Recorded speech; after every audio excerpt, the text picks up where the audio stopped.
How to fix a black screen on Android.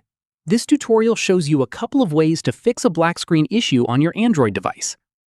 First, check your charging port at the bottom of your device and make sure there's no lint, dust, or debris stuck inside. Anything blocking the port can prevent a proper connection. Once the port is clear, plug your device in and let it charge for around 5 to 10 minutes. If a dead battery was the cause, your device should automatically power back on once it has enough charge. If that didn't help, the next thing to try is a force restart. This is useful if your device froze or stopped responding due to a software issue. To do this on an Android device, press and hold the power button and the volume down button at the same time, and keep holding them for around 15 to 30 seconds. Hold it until you feel the device vibrate or see the manufacturer logo appear on screen. Once it does, you can let go and your device will reboot.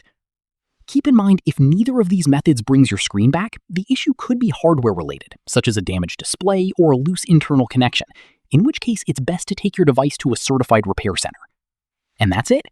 If this guide helped you fix the black screen on your Android, give it a like, subscribe for more Android tutorials, and tap the bell icon so you never miss an upload. See you in the next one.